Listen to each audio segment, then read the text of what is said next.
Diamond ബിസിനസ്സുകാരുടെ international agent ഒരു ഹമീദ് സുഗുവിന്റെ നാട്ടുകാരനായിരുന്നു. അയാളാണ് സുഗുവിനെ diamond business top ഗണ്ണായ ശാന്താറാമിനെ പരിചയപ്പെടുത്തിയത്. സുഗുബിൻ അയാളുടെ വിശ്വസ്തനായി. അമ്മയെ മുംബൈയിൽ കൊണ്ടുപോയി ചികിത്സിക്കാനും പെങ്ങന്മാരെ കെട്ടിച്ചയക്കാനും ഒക്കെ അയാളാണ് സുഗുവിനെ സഹായിച്ചത്. ശാന്താറാമിന് വ്യക്തമായ ലക്ഷ്യങ്ങളുണ്ടായിരുന്നു. ഒരു അണ്ടർവേൾഡ് ഡോണുമായി പ്രണയത്തിലായിരുന്ന അയാളുടെ മകൾ രത്നയെ സുഗുവിനെ കൊണ്ട് വിവാഹം കഴിപ്പിച്ചു. കടപ്പാടിന്റെ പേരിൽ ശാന്താറാമിന്റെ മരണം വരെ ഒരു വീടിനുള്ളിൽ ഭാര്യ ഭർത്താക്കന്മാരായി അവർ അഭിനയിച്ചു. ശാന്താറാം മരിച്ചതോടെ രത്ന നാടകം മതിയാക്കി ഡിവോഴ്സും വാങ്ങി കാമുകനോടൊപ്പം പോയി.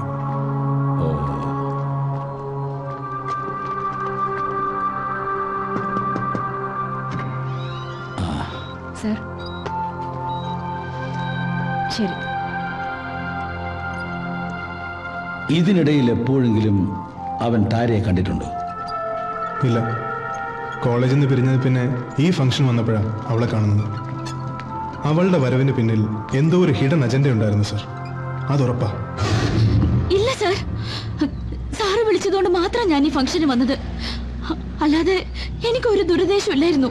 പിന്നെ താൻ എന്തിനാണെന്ന് പയസിനെയും ഫാമിലിയെയും ഡോക്ടറുടെ അടുത്തേക്ക് പറഞ്ഞയച്ചത്?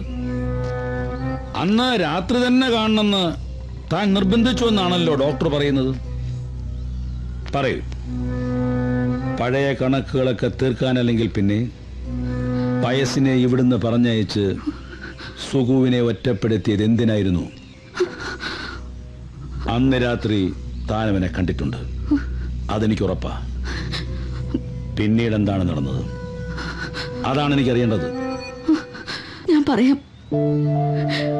അന്ന് പയസിനെ ഇവിടുന്ന് മാറ്റിയത് സുഗുവിനെ തനിച്ചു കിട്ടാൻ വേണ്ടി തന്നെയാ.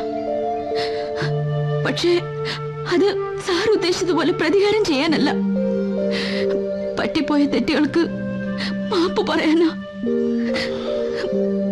കോളേജിലെ പഠിത്തം ഡിസ്കണ്ടിന്യൂ ചെയ്ത് വീട്ടുകാരെന്നെ മദ്രാസിലെ കലാക്ഷേത്രയില് ഡാൻസ് കോഴ്സിന് ചേർക്കാൻ തീരുമാനിച്ചു. അപ്പോഴാണ് എന്റെ ഡാൻസിന്റെ കുറെ സർട്ടിഫിക്കറ്റുകൾ സുഗുവിന്റെ കയ്യിലാണെന്ന് ഞാൻ ഓർത്തത്. അന്ന് എനിക്ക് സതീശനുമായിട്ട് മാത്രമേ കോണ്ടാക്ട് ഉണ്ടായിരുന്നുള്ളൂ. മദ്രാസിൽ പോകുന്നതിന്റെ തലേന്ന് ഞാൻ സതീശനെയും കൂട്ടി സുഗുവിന്റെ വീട്ടിൽ ചെന്നു. ആ വീടിന്റെ അവസ്ഥ കണ്ടപ്പോ ഞാൻ ആകെ തകർന്നു പോയി. സുഗുവിന്റെ വീട്. അതെ, വരൂ. അകത്തേക്ക് വരൂ. ഞങ്ങള് സുഗുവിന്റെ ക്ലാസ്മേറ്റ്സാ. ചേച്ചി എനിക്കറിയാം, ഒത്തിരി തവണ ഫോട്ടോ കണ്ടിട്ടുണ്ട്. ആരാ മോളെ? സുവർണന്റെ ക്ലാസ്സിൽ പഠിച്ചിരുന്ന കുട്ടികളാ. വരൂ. എന്താ? എന്റെ ഡാൻസിന്റെ കുറെ സർട്ടിഫിക്കറ്റുകൾ സുഗുവിന്റെ കയ്യിലുണ്ടായിരുന്നു, അതിവിടെ ഉണ്ടോന്ന് അറിയാൻ വന്നതാ. സുഗുവിന്റെ പഴയ ബുക്ക് കെട്ടുകളൊക്കെ ഇവിടെ പെട്ടിക്കാത്തിരിപ്പുണ്ട്, വന്ന് നോക്കിക്കോളൂ. ഉണ്ടെങ്കിൽ ഇതിനകത്ത് കാണും, നോക്കിക്കോളൂ.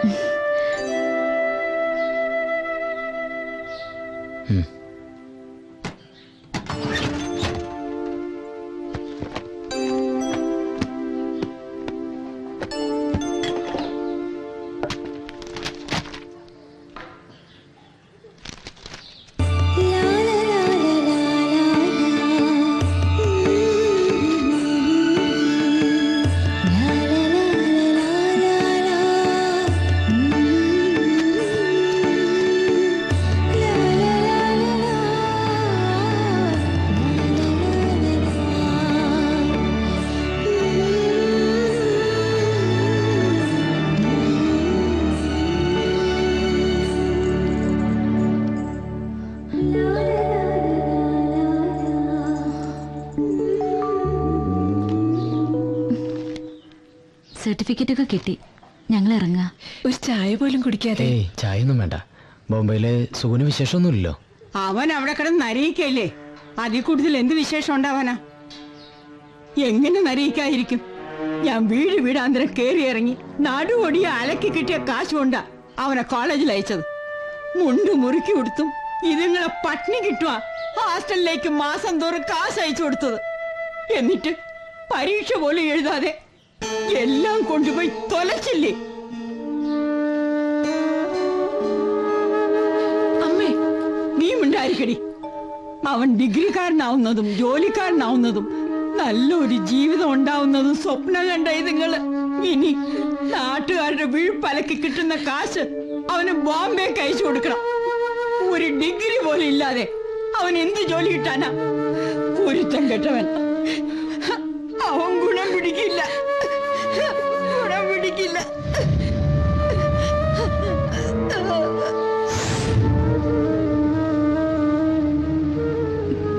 എന്നെ മാത്രമല്ല, ആ പാവം വീട്ടുകാരെയും കൂടെ വഞ്ചിച്ചിട്ടാ അവൻ ബോംബെക്ക് പോയത്.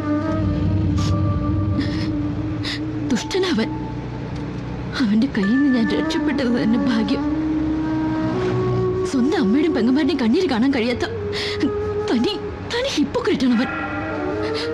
ആ അമ്മ പറഞ്ഞു കേട്ടില്ലേ, ഈ ശാപം അവൻ എവിടെ കൊണ്ട് തീർക്കും?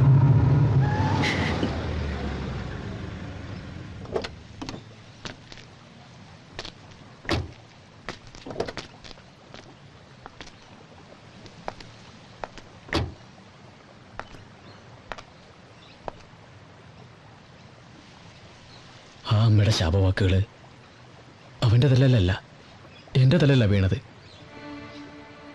അവൻ കോളേജിൽ നിന്ന് പഠിത്തം നിർത്തി പോയതിൻ്റെ കാരണക്കാരൻ ഞാനാണ്. തൻ്റെ കത്ത് ബാലറ്റ് പെട്ടിയിലിട്ടത് ഞാനാ.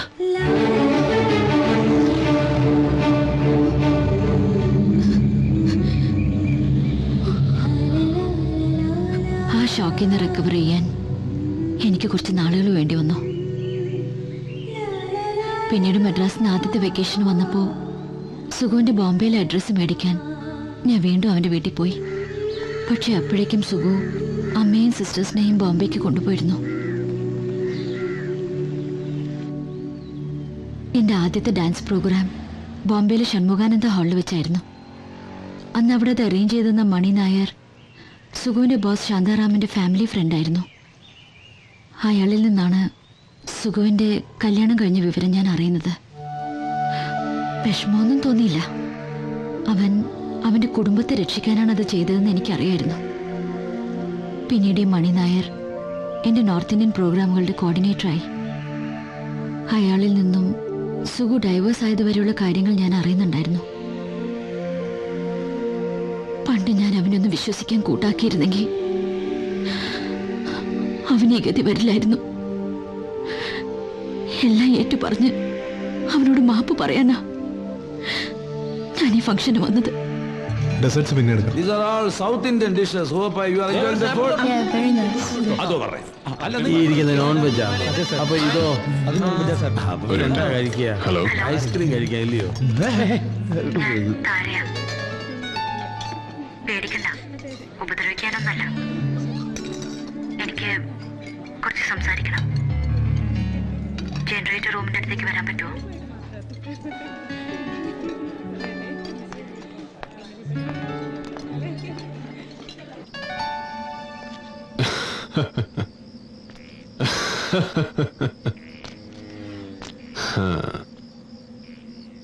പതിനഞ്ച്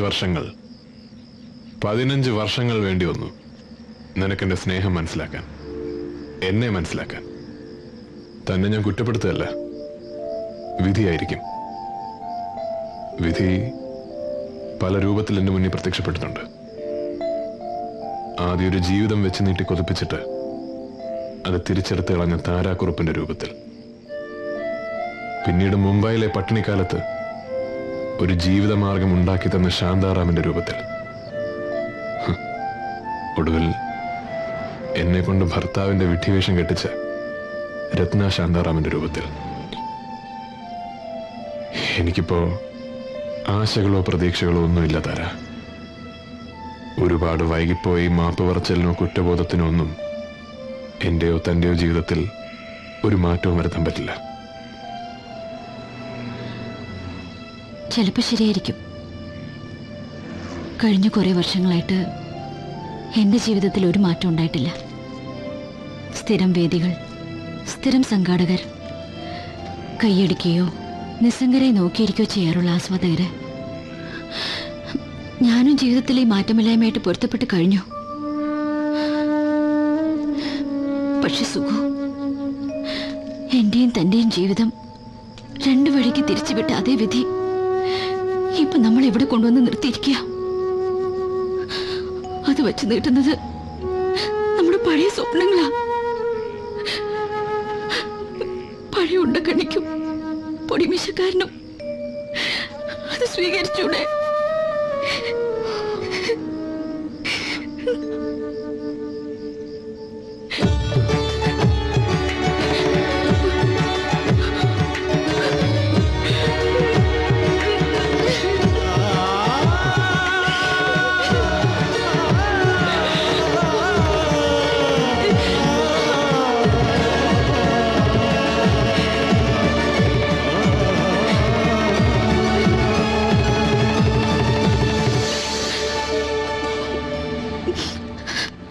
പിന്നീട് സുഖം ആത്മഹത്യക്ക് ശ്രമിച്ചത് എന്തിനാന്ന് എത്ര ആലോചിച്ചിട്ട് എനിക്ക് മനസ്സിലാവുന്നില്ല സർ.